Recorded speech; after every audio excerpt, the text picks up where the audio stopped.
Sarah Ferguson's return to royal fold ruled out by expert with 7 brutal words. Her increasing public appearances at royal family events have prompted many to wonder whether Fergie will make a full-time return to the fold. But one expert has ruled out any major return for Sarah Ferguson, the former wife of Prince Andrew, and says it's all down to King Charles. The Duchess of York, who lives at Royal Lodge with her ex-husband, has made several high-profile outings alongside the firm in recent months.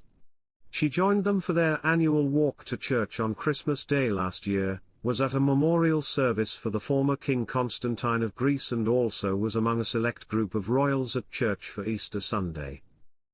Hello viewers, please remember to subscribe and click on the notifications bell icon, so you will be notified whenever we upload new cookies about the British royal family. But despite these appearances, royal writer Craig Brown, the author behind the recent book A Voyage Around the Queen, does not believe it spells a full return to the fold.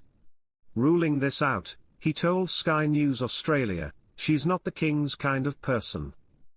This past week, Sarah has been in New York attending conferences and events with daughter Princess Beatrice. It comes amid reports that Charles is trying to urge her and Andrew to vacate the Windsor property, as the monarch will stop paying the bill for his brother's security operation, which is estimated to cost £3 million per year, in November. It has been reported he would prefer them to move into Prince Harry and Meghan Markle's former home of Frogmore Cottage. However, Fergie does also own a London townhouse in upmarket Mayfair. However, the multi-million-pound property home Sarah bought in 2022 seems to be out of the question, as she reportedly has tenants in it. Fergie's tenants are said to be paying her £16,000 a month to live in the Belgravia home, and if Sarah and Andrew wanted to move to another home in the area, they would need to get a new place.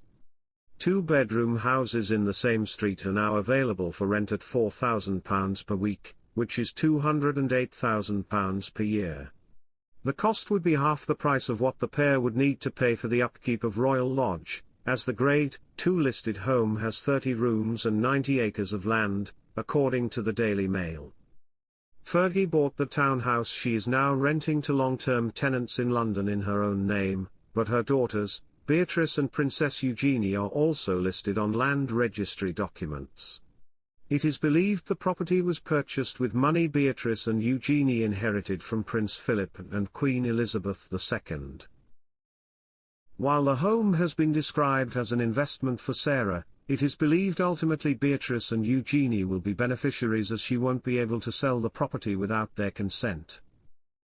Prince Andrew and Sarah, both 64, have lived at the royal residence since 2004 when his late mother, Queen Elizabeth II, granted the Duke to lease to the property the year prior, under the expectation that renovations would be undertaken to repair, renew, uphold, clean and keep in repair, and where necessary rebuild the home. More recently, Andrew's brother, King Charles, is said to be applying pressure on him to vacate the property and instead move to nearby residency, Frogmore Cottage, the former home of Prince Harry and Meghan Markle. Royal Lodge, a 19th-century Grade 2 listed building, sits on 90 acres of land and has more than 30 rooms, including 7 bedrooms and a saloon. But we rarely get a glimpse inside the home. One room we never get to see is their family living room. One photo from inside the private royal residency shows how palatial the lounge rooms are at Royal Lodge. There are numerous sofas scattered around the room which are draped in green, pink and red paisley patterns. The room also boasts an enormous Persian-style rug in order to add soft furnishings and comfort underfoot. The ceilings are sky-high and the walls leading up to the room have been kept traditional with arched panels, making way for hanging portraits and paintings. On one wall sits a fireplace centered beautifully between the seating areas, meaning the family can cozy up in front of the fire from time to time. There are candelabras, ornate vases and other trinkets placed along the rim for extra style and home comforts. Meanwhile, an enormous chandelier hangs from the ceiling, adding even more glamour and a touch of royalty. Though it's likely that Prince Andrew and Sarah, Duchess of York, who are parents to Princesses Beatrice and Eugenie, have updated the interiors and decor. It's certainly likely that the traditional elements, including its regal style, have remained to ensure the home holds on to its authenticity. Windsor was one of Her late Majesty's favourite residencies, second only to Balmoral Castle in Scotland. Also on the grounds is a chapel which is dear to the family.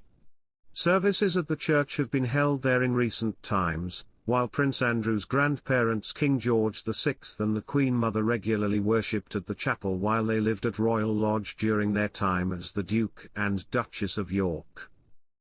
Most notably in modern times, the Duke's eldest daughter Princess Beatrice married Edoardo Mopelli Mozzi there in 2020 in a private ceremony due to social restrictions imposed by the COVID-19 pandemic. A highlight of the space is the late Queen Elizabeth II's life-sized playhouse that still stands on the estate. In 1932, when the Queen was 6 years old, the people of Wales gifted her an incredible life-sized playhouse complete with running water, electricity, a fully functioning kitchen and bathroom, and a living room and bedroom. It's the most glamorous Wendy house ever, but it's really beautiful, and what you're seeing now is after a year's renovation process, explained Princess Beatrice previously in the documentary The Diamond Queen. It's been completely rethatched, new curtains, new wiring, a bit of a spruce up really.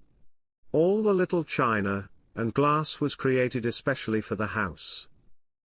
Royal fans may notice similarities between Sarah's stunning emerald green gown and one worn by Princess Kate to the 2023 Royal Variety Show performance. By the same designer, Princess Kate's was a teal blue shade called Poseidon, with a jeweled neckline and the same floor-length split sleeves. She accessorized the striking ensemble with items she had previously worn, a J. Crew crystal and pearl earrings, a Jenny Packham Casa lame clutch and Emmy London Rebecca suede pumps. The princess is well known for recycling outfits and accessories. Like Kate, Sarah opted to wear her hair down in a natural, wavy style. The 64-year-old wore her red hair in a side parting and accessorized the look with dangling pearl earrings and 2 simple silver bracelets. Writing on Instagram, she said, "As a longtime ambassador to @TPW_Foundation, I am so excited and honored to be here today in Gothenburg to present the Perfect World Foundation Award. It is inspiring to look back over the years at all these awards have captured, hard work and determination to preserve our planet, its climate and its environments, championed by some truly extraordinary people. Thank you Sir David Attenborough, Dr. Jane Goodall, and HSH Prince Albert II of Monaco, Kristin Davis and many more." She accompanied the words with throwback photos of her attendance at the gala over the years. Thanks for watching. Please don't forget to like this video and drop comments, and most importantly don't forget to subscribe and hit the notification bell so you don't miss anything.